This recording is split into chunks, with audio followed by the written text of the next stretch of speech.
So my guest today is Ramin Rahmhormozi, a seasoned expert in e-commerce and digital marketing with over 25 years of experience. He's the owner of SKU Agency, which specializes in Shopify messaging, their native email and SMS platform, to drive customer retention and increase lifetime value, blending creativity, analytics, and automation to deliver measurable results. A certified AI instructor and dedicated mentor, Ramin is passionate about empowering e-commerce entrepreneurs. You and me both, Ramin. That is, that's a personal one. He's also the founder of the eCommerce Revolution, a vibrant community built to help emerging entrepreneurs grow smarter and faster through collaboration, coaching, and education. He hosts the eCommerce Revolution podcast, where he shares insights and conversations with leaders across e-commerce, technology, and AI. And I myself have been lucky enough to have joined him on a couple of those. As well as all of that, he serves as an e-commerce and AI advisor for several small business development centers, helping new business owners build practical, scalable strategies for e-commerce, digital marketing, and AI adoption. Ramin, lovely to have you with us today. Abby, couldn't be happier to be here. You always have a smile every time I talk to you. There is nothing but a smile there, and we share many common interests in the space of e-commerce. And I love talking shop. I love talking to you. I love listening to your podcast too. So thank you very much for having me on. It is a pleasure. Hopefully I will not disappoint. No, you couldn't. You actually couldn't. You're all good. Yeah, I wouldn't have had you on if there was a chance. So you know that you're good. By the way, we both have yellow chairs in the background. Just saying. Look at that. I don't know if you can see mine. Love it. I need to get a second one just to balance out the zen of the room. Yes, there you go. It's actually a rocking chair, and we're going way off topic before we even get into it, but I'm going to take, it's a rocking chair, and if I'm having a meltdown at work, I sit in it and just rock slowly, and it's inspiration. Brilliant idea. I mean, rocking chair, that's old school. I love, you bring those into the mix, but they are very peaceful. And I actually never sit in my chairs ever. I'm usually in this chair. I should take your lead and at least just go sit in mine. They do not rock, but finding that peace of mind is a very important thing in business. Absolutely. Sometimes all it takes is a sit in a different chair to get a new perspective. Yes, or take a walk, Take a walk. It's one of my favorite ways to get new ideas and inspiration is to take a walk. Wow. Okay, we're already off topic, and I love it. I love chatting to you about anything and everything. It's fantastic. I'll let you steer from here. You're all good. You're all good. I love it. I love organic conversations. I know there's very much a buzzword, but just natural, normal conversations, because I think they're enjoyable to listen to, and you really get good insight into the person. Mm-hmm. Yeah, sure. Like I could give you a list of 20 questions to answer, and people would be like, oh, it's a bit, like job interviewee, isn't it? Right. Yes. Organic is the way to go. So I'm here to be organic. We'll put that on a t-shirt. I'm here to be organic. Oh, I like that. You solved my painting earlier before we started rolling, and now you've got a t-shirt idea too. I like it. You are too kind. But today we are talking about you and your wealth of experience and knowledge.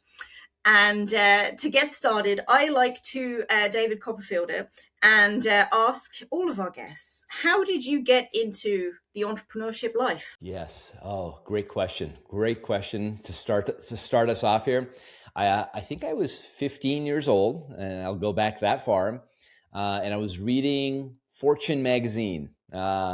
And I saw these people who make a lot of money in Fortune magazine. It might have been like the billionaires list or something like that. And I don't know, it was something about each one of them that I read. They had all started a business. Very few of them were running, somebody else's company.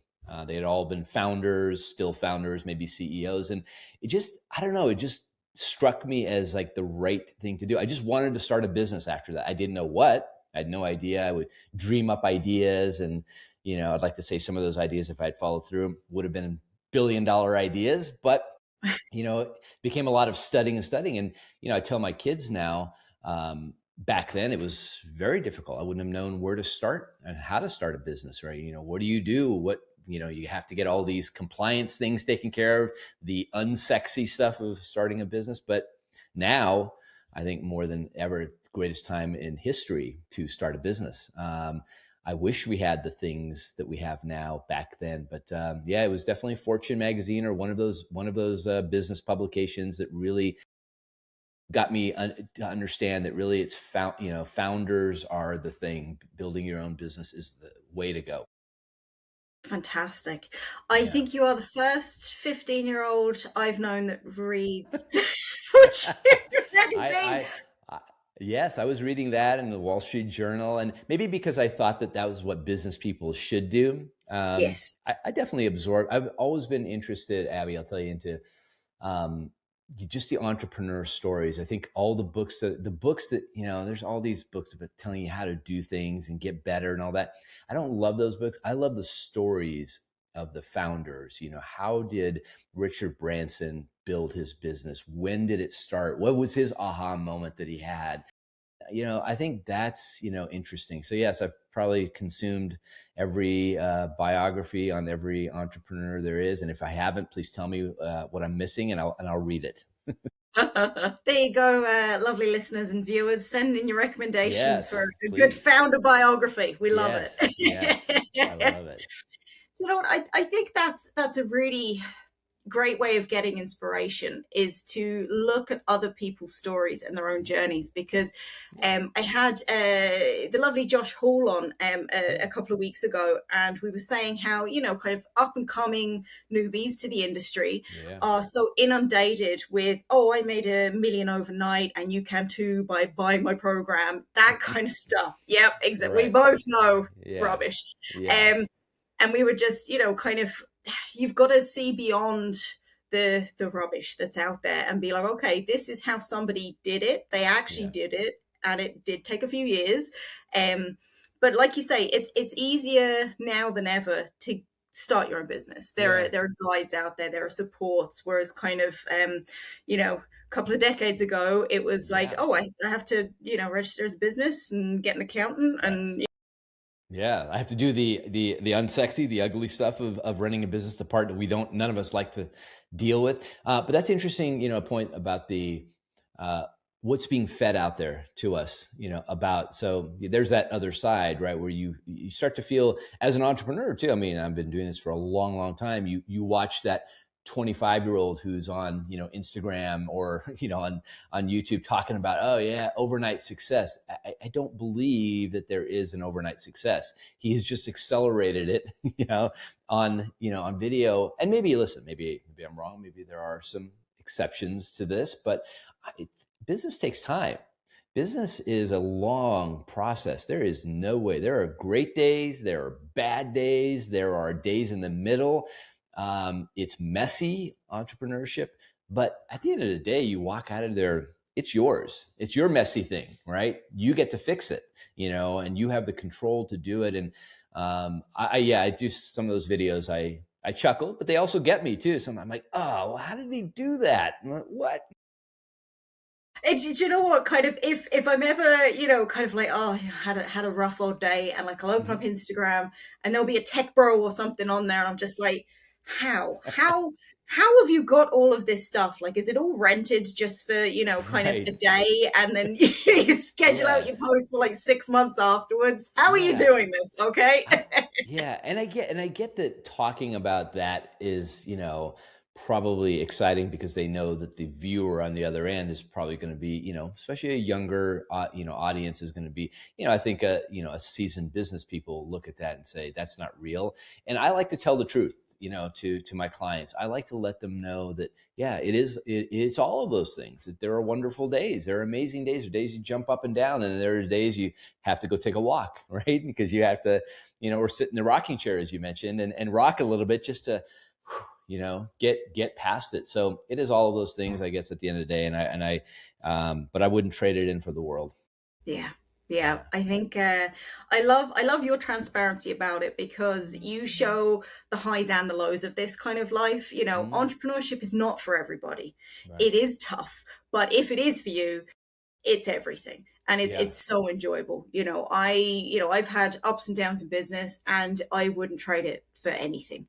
Yeah. It's just like you have the freedom to choose how low your lows go and how high your highs go. You are Yes. your own boss, and it's up to you to choose your own path. And I think that is invaluable.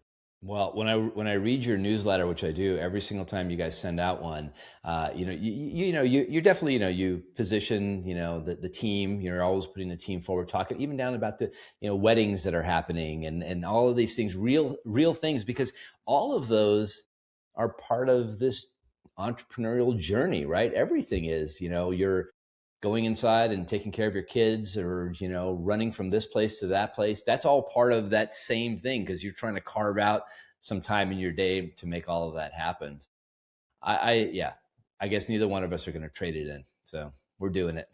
Absolutely. We're doing it, and we're doing well so far, and long may it Yes, last. yes, exactly. So, talking about slotting things in and day schedules and stuff, what does your average day look like?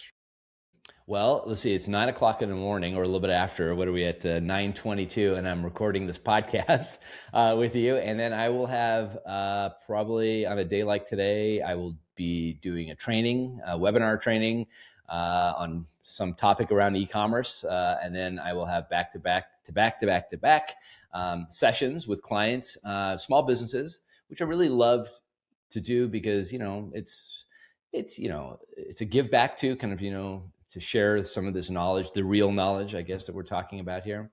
Try to take Fridays off to work on my own. I call it my own thing, to get some time, with my wife. She always says, I'm running in to grab lunch. I have 5 minutes. That's not lunch.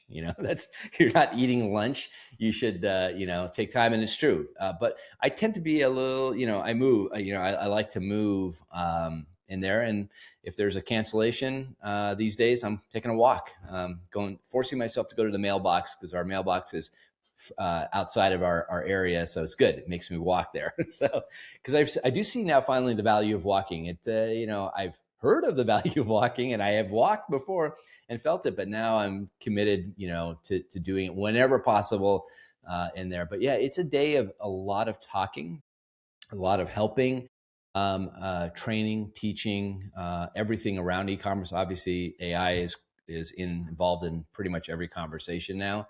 Mm-hmm. There's no way to escape it, nor do I want to escape it. I think it's fascinating. I think what it levels the playing field a lot for entrepreneurs, but there's also teaching how to do it right. And then I'm probably in the evenings learning myself. I'm Yeah. watching that other person, online, who is, building skills in Claude, or, using Cowork or something like that. But how is he doing that? Or how is she doing that? Tell me it. I want to know it all. So a lot of content, a lot of talking, I guess. There you Yeah. go. Sum it up. It sounds like a good day to me. Yeah. Absolutely. Content and Yes. talking. It is. It is. It is. And, to see, the look on an entrepreneur's face when I see them on Zoom, when they have those moments themselves, when they're like, oh, look at that. Or, helping them launch their first online store.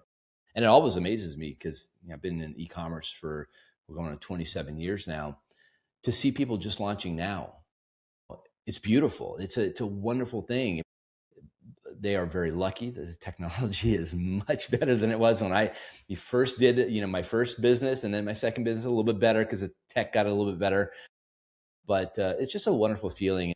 You know, I have little clapping hands, I guess, going up and down when they launch, and tell them to go pop a bottle of bubbly, get them excited. So yeah, hopefully that answers the question of what my day looks like. Absolutely. I love it. Popping bubbly, going for a walk, Yes, kind of yes, chatting. yeah, Fantastic. yes. But you know what? It's important to celebrate the wins, Yeah, especially if you are launching something, or even because I know we both mentor, and even just having somebody be like, okay, I've got over this hurdle, and I've made my first sale, yeah, or sorry, I've made kind of my first 100 grand, or yeah. whatever it is. It's just It's a it's big so deal. rewarding. It is. Yeah, It's huge, and I yeah, think it's easy to overlook, such massive milestones, because everyone's focused on like the huge, huge goals that are like 10 yeah, years down the road. yeah. Take I'll, enjoyment out of today. I'll tell you, I have a friend who has been in the space maybe even longer than I have, and we've known each other for probably in that neighborhood of 30 years or so. he runs a very big, successful business, and has a lot of people in the organization. And he told me back in October that he was going to launch a small little e-commerce brand.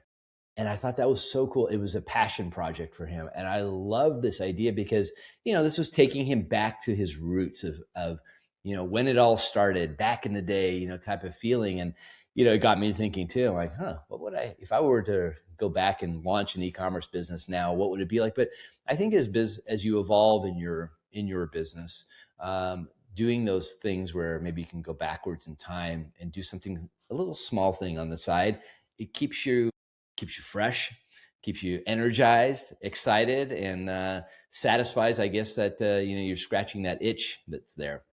Absolutely. So even big businesses, and I was so happy for him that he sent me an email today with the link that it had launched and a little press that came out on it, and I was like, good for you. I love that. So awesome that he did that.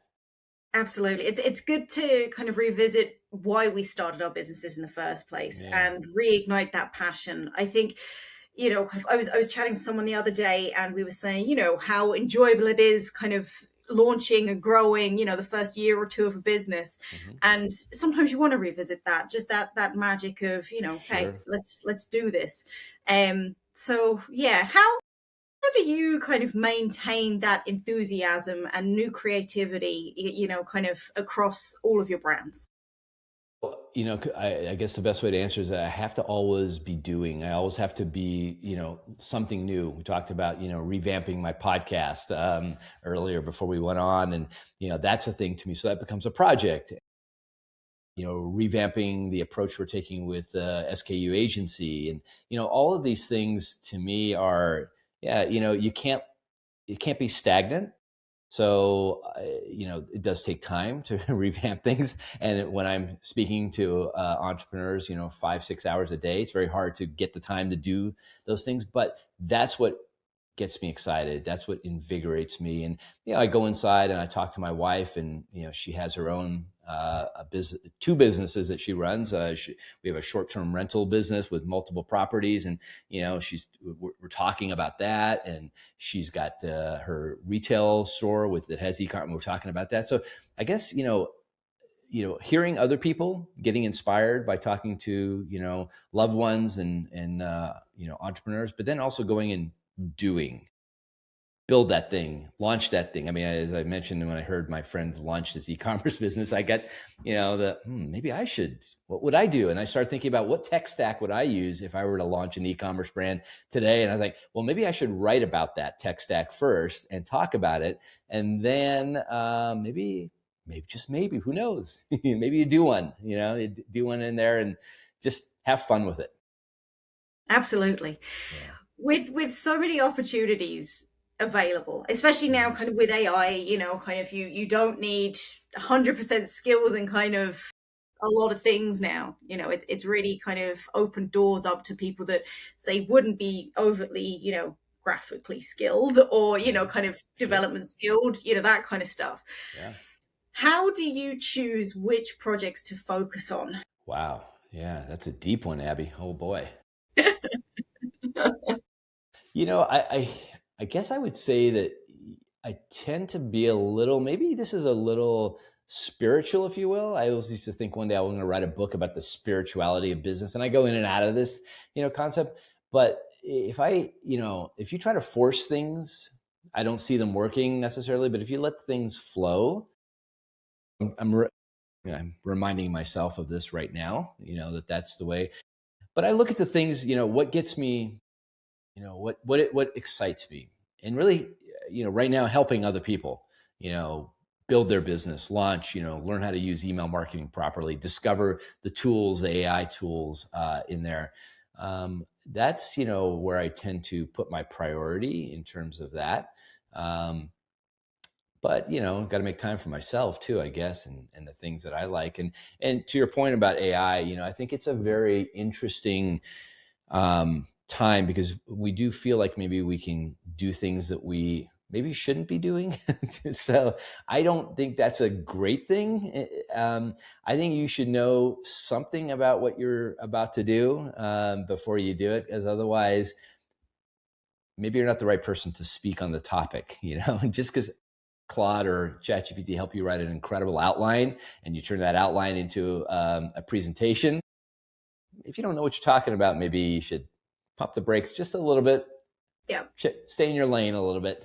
A little bit of fact checking. Yeah, Yeah. doesn't go wrong. I Yes. think AI is such an odd one. I think I know it's, in the news constantly, and people are constantly talking about, oh, it's the start of the AI era, and well, we're already in the AI era. But you know what I mean? Like it's changing how we work, it's changing how we live. And I think that there's very much still a place for very knowledgeable, experienced people to come in with strategy and with kind of their unique creativity, their unique ideas. And for those just getting started in a variety of different industries, kind of don't give ChatGPT more than what it's able for. Is why I'm trying to be tactful here, Ramin. I'm trying Yes, to be tactful. I know. Well, I think, if everybody goes back and listen to the episode where, on my podcast where you came on, you laid it on the line, in terms of exactly, the use of AI and, how it's, I guess using it responsibly. I see kids using it. Yeah, well, they're not using it correctly. At least my kids. I don't. Maybe there are other kids out there. I don't know if the schools. I read that Google just launched an initiative to educate the 6 million teachers in the United States on how to use AI properly. Now, I'm sure there's a marketing angle in there too, that they're going to have them use Gemini, and then kids are going to use Gemini and all of that. But I thought that was a great thing because, back to using it responsibly, using it correctly. One must be shown how to do it, not just go in there and punch in one line and see, oh, look at that. It's amazing. And people get wowed. And listen, I get wowed too. And I'm sure you do too. Yeah. But I think the subject matter expert is very important.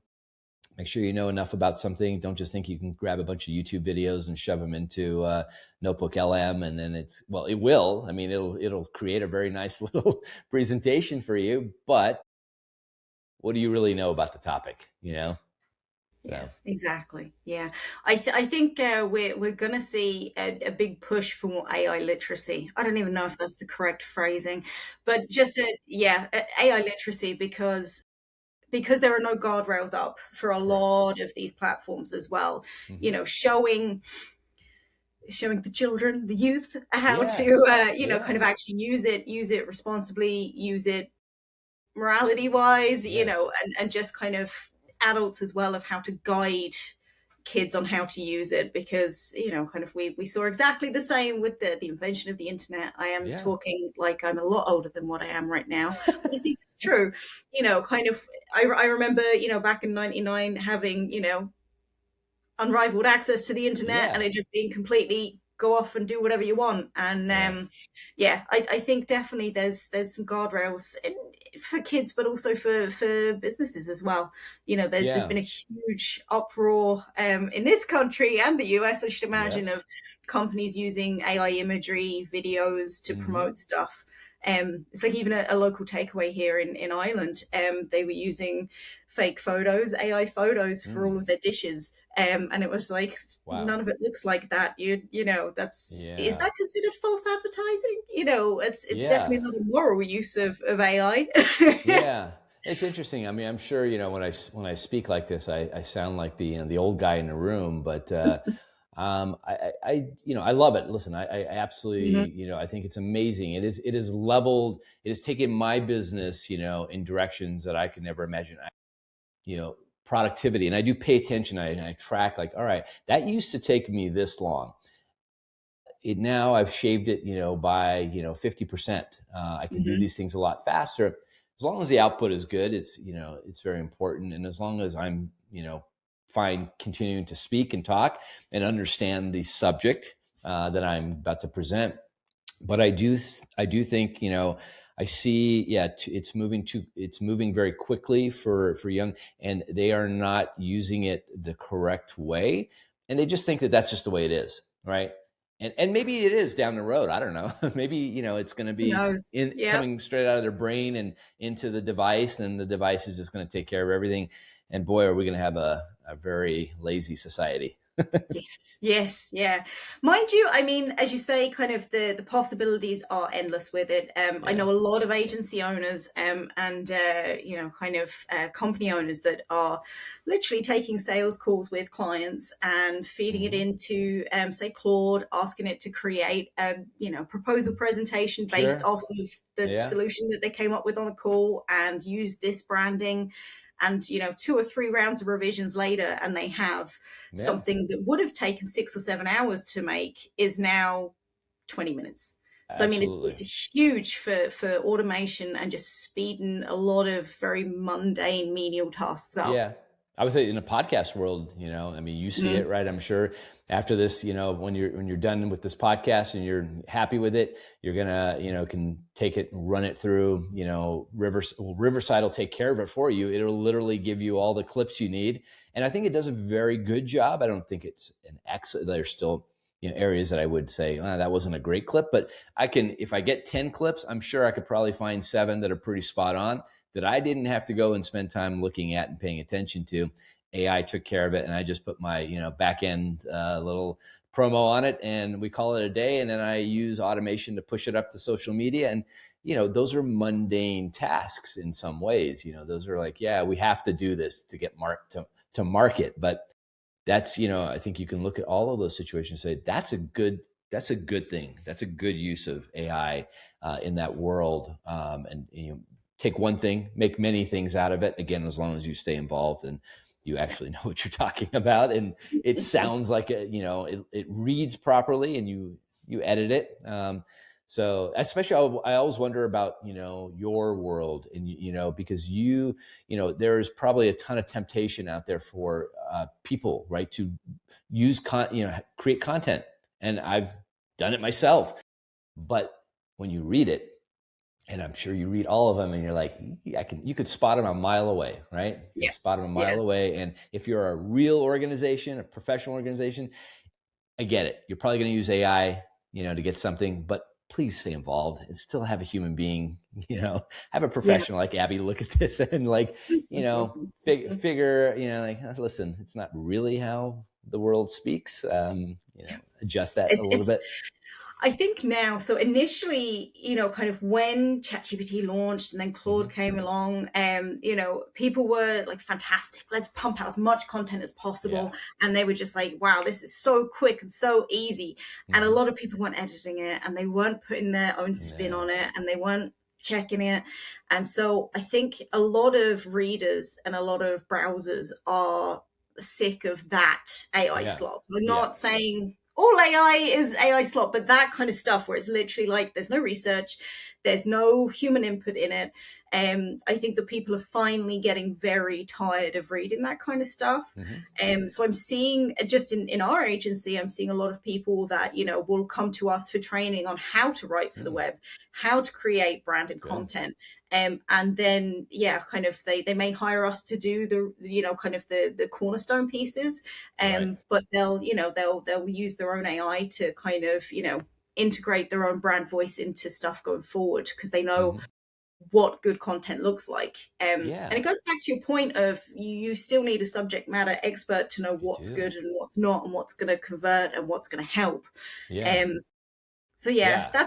that's what I've seen so far. Yeah. I mean, I couldn't get up there and start teaching or talking to you about how to use Claude Cowork yet. Maybe a year from now, once I really get my head around it and understand, well, a year, maybe in 1 month, based on how much content's flying at me about this. Yeah, I think that then you can, and that's let's just be smart and responsible. And we say this, Abby, and there's somebody sitting, in their basement, probably building a $1 trillion business using automation and AI. So who yeah, knows? I don't absolutely. know. Yes, they're going to be in that business book. They're going to be in on the virtual cover of Fortune magazine, in no time at all. And then we're like, oh yeah, I guess it is possible. Yeah, all right. And the article was written by Claude. F- filled with M dashes everywhere. Just litter the highway, the virtual highway is littered with M dashes. It is. Yes, it It is. really Yes, is. yes. So you have a really standout brand kind of ecosystem of, kind of obviously very e-commerce focused. Yeah. We've got a couple of different target markets. Mm-hmm. We've got a community, we've got the podcast, we've got the Yeah. agency. Yeah. Talk me through kind of how you approach content and creativity for all of those different elements. Yeah. Some days I roll my eyes up in my head. I'm like, oh God, I got to make more content. Other days I do get inspired. I mean, yeah, it's, I guess when you decide you have things to say and you can contribute, and maybe some of this, is, and I'm sure every content creator goes through the moment of imposter syndrome, right? Do I really need to? I mean, does anybody really care? There's 100 other people talking about this, but it's your angle, it's your spin. So again, I think it would very much so these days approach it like, the content that inspires me is the how-to content, how to do these things, because I do think we are in the stage right now of there's a lot of content out there, and there's a lot of fluffy content, I call it, but then there's also very good how-to content. So that's how I approach it. For the e-commerce revolution, how do I make the podcast more relevant, more interesting? Always thinking about that. And that's the revamp we're going through. The newsletters, I don't consider myself a great writer. So thank God sometimes, yes, I run my writing, like, all right, make this, I don't know, clean it up for me, please. Like, I just need it to be cleaned up. I used to always joke that if I could have, back before AI, if I could have an editor just following me around all day long, and I would write, and then here we go, fix that, please fix that. Make me sound better. But the concepts, right? Making sure the concepts, and I think really probably for people like me, video is the best approach to this. Is rather than writing, talk. So I do that, and I just look at everything. I try to look at, like with our Shopify messaging, this new service that we're launching. I look at where are people not paying attention. Where can I help the emerging e-commerce entrepreneur? That's really, the person, that I really want to help is that one who's, maybe just started out, maybe he's at 5 figures, really looking for that 6, what can I do to help them find those things that aren't obvious, and, bring my experience into the mix and show them. And yeah, that's really how I approach content. It's really honestly just these days, how do I help them solve problems, and things will inspire me. I'm like, oh, that's a good idea, but that person didn't look at it from that angle.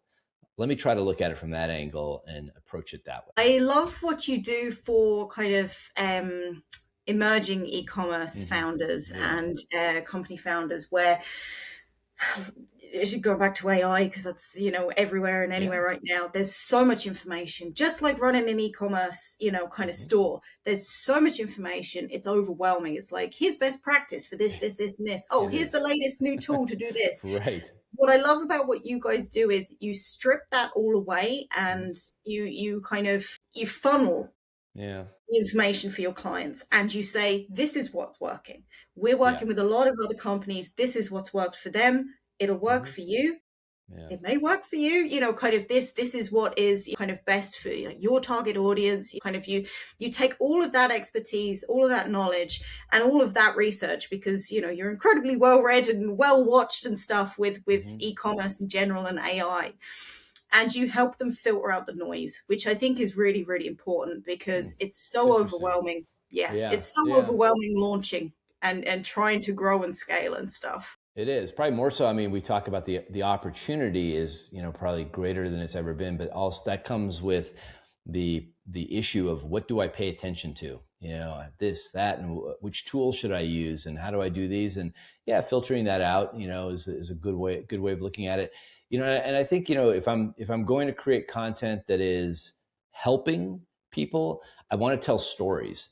I want to tell, without naming names, tell a story about a client. I think stories were the way I learned the best, whenever I listened to a story. And, you're in the content creation world, absolutely. And you tell stories, right? A story, not just, hey, this is how you do Shopify messaging, but let me tell you a story about a client who used it and we helped them set it up.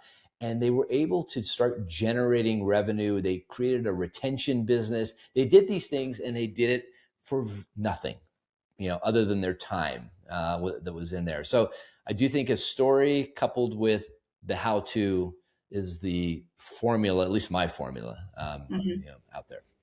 Absolutely. I think, kind of as humans, for millennia, we use storytelling to pass down Yep. knowledge and expertise and stuff. And Yeah. even though the medium may have changed from just kind of oral history through Yeah. to books to the online world to AI to video to everything, that craving for storytelling has never changed because that's how True. we remember. And I think if you can combine the knowledge sharing with a good solid storytelling as Yeah. well, then you've got a very good recipe. Well, I'm grateful that I get to, speak to 5, 6 entrepreneurs a day. So I get a lot of stories. I get a lot of stories out there, and I respect their privacy, and I don't, unless they want me to promote, they want me to say, I'll blab URLs and everything all day long, but I'll keep it to the point of the story, not to the point of their website or from a promotional angle. I want to keep it to, because the story will happen. And if you listen to any great speech out there, there's a story involved. Any politician who's a great speaker is telling stories mixed in with policy, I guess, and things like that. So I do one thing I do love watching, by the way, are speeches. I majored in speech communication, and I love going back and watching great speeches. JFK, Martin Luther King. These people, I mean, they're speechwriters, unbelievable. Like these are, I would love to have been that person, like how do they craft all this and how do they tell a story? And then it's the person who delivers, the content. And I think that's what, we all have that opportunity right now with video and podcasts and things like that, but yeah, I love going back and watching other people give famous speeches. It's a fascinating, you learn a lot, and you're like, especially now when you watch them in black and white, it's very interesting. Yes. Do you know what? That's a great tip for people to look back at, kind of how people gave great speeches, because if everyone knows that I have a dream speech and a lot of JFK speeches, why have these stood the test of time? Yes. Why? Because they connected on a very visceral level with people's Yes. deepest wishes. Yes. And I think that's a great example of, kind of looking to people that have done, kind of what we do in marketing to a very, very lighter level. Let's be honest, it's very watered down compared to some of the great speeches. Don't get me wrong, that's a weird comparison, I know. But, to take kind of the elements of, they're trying to broadcast a message and change people's minds, and they're using, kind of a great presence, a great aura with fantastic storytelling and coherence. I think that's a really great tip. Thank you. Yeah. No, I'm maybe the word geek out still. Can we say that? Is that still okay? Yes, that's still a thing. still a thing. Okay. All right. So I geek out on those kind of things, and but that's more me watching it from and learning how to present better. And where do you pause, and where do you, how do you reduce your ums? Well, now I guess you can just push a couple buttons on AI and boom, the ums are gone, just like that. But I think ums are okay, here and there. It's, yeah, ums are human. I'll take an or two. That's fine. Yes. Well, you used the word human. That's to me fascinating, and we'll see if this conversation, this portion stands the test of time. That I believe is where we're going back to, right? We have accelerated in 3 years, generative AI really making, AI obviously has been around for a long time, but now it's like accelerated. I think we're pulling back a little bit. We're like, wait, I still want to be a human being. I don't want to lose that human touch. I should go see people in person and talk to them. And I should actually, instead of going to HeyGen and building my, my AI avatar that can speak for me, why am I not just speaking? What's my problem? What do I need to go and think of all this technological element? Just be you on screen. I know it's hard for some people to get on camera. Totally get that. And I can appreciate that. Well, I guess turn the camera off and just talk. Because by the way, radio worked really well for a long time, and it still does. I listen to a majority of my podcasts on Spotify, right? I'm listening to them. I'm not watching them necessarily all the time. Yeah, I'm the same. Yeah, I do listen to a lot. It's funny because, kind of, what did they say? Video killed the radio star, Yes, it yeah, didn't. It didn't. The radio is still going, okay? yes, Podcast is still a thing. Medium has changed.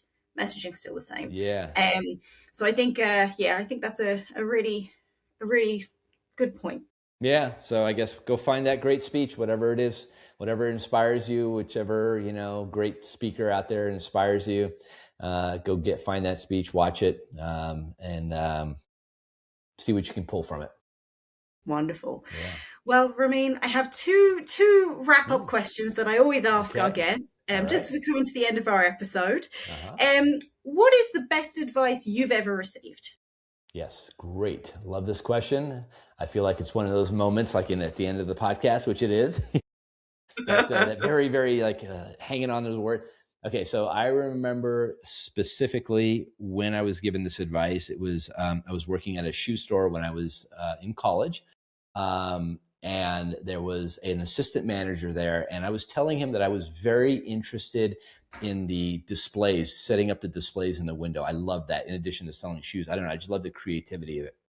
And I said, I would love to do this for like the company nationwide. I said, how do you even do that? How do you, and he said, he looked at me, he goes, nothing ventured, nothing gained. And I'd honestly never heard that term before.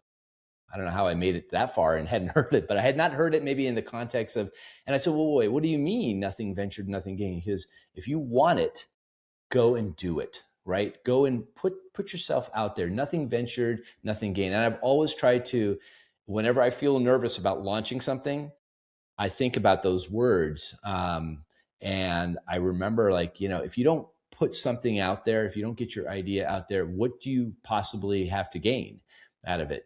Venture out there, be bold. I know it's hard. It's, scary, failure to launch, all of those things. And I will suffer from them as well and think about them, but nothing ventured, nothing gained. So I did write a letter to the corporate offices, but I forgot to CC my boss, not him, not the guy who told me, the big boss. I forgot to tell him that I was doing that. And he was caught off guard because he got a call from the corporate office saying, we got this letter from some guy at your store. So that guy, that wonderful message, he forgot to tell me the other corporate etiquette that I needed to pay attention to. Go tell the main boss that you want to do it before you send it up the ladder, right? So anyway, I learned a lot of great lessons in that whole conversation, how to play the game in corporate America, and also how to go after something when you really want it. Nothing ventured, nothing gained. I love that. Yeah. Fantastic. And my last question, you may have already answered because I love the answer that you've just given, but you might have something else as well to add because you're a wealth of good advice. If Too you could kind, give too kind. one if you could give one piece of advice to anyone starting a business, what would Mm-hmm. it be? Yeah. Yeah, I think it does roll into the nothing ventured, nothing gained. But I would say, maybe the other piece of advice is do the research. Understand the market you're going into. We all have great ideas, or at least we think we do. And they may very well be excellent ideas and they should be seen all the way through. But I would caution you to just start rolling with something without doing the research. It's what I tell my kids. I'm like, that's a great idea, son. Why don't you think, go, you have the entire internet, you have AI at your disposal. Do the market research. Decide if there's a market there. See where it's going. Use Google Trends. Nothing ventured, nothing gained, absolutely. But the caveat is with proper research, market research, and planning. Get that plan together, because I don't know businesses that work without a plan. You're just throwing stuff at the wall to see what sticks, and that's not a strategy. So take that time, do that, and right now you have all the tools at your disposal. I sit down with entrepreneurs all the time, and here use Perplexity to find the list of farmers markets and in-person places that you can sell, and then use hunter.io to find the people who run those events, and then create a letter and send out a letter, or find the form on their website and have AI. Like, you can use AI to make you faster at doing all this, but take the time, do the research, find out if it's a good idea. And if it's not, and it doesn't have legs, cut it, move on, or change it. Love it. Absolutely perfect. Okay. Ramin, it was wonderful, wonderful, wonderful to chat to you today. If people want to get in touch or connect with you, where can they find you? Find me on LinkedIn, linkedin.com/in/Ramin R. You can find me at ecomrevolution.co. By the way, funny thing is I used to tell people never get a .co because it looks like the the M fell off the, I'm like, I couldn't get it. I couldn't get it. The guy wanted too much. The person wanted too much. So I went with .co. So ecomrevolution.co.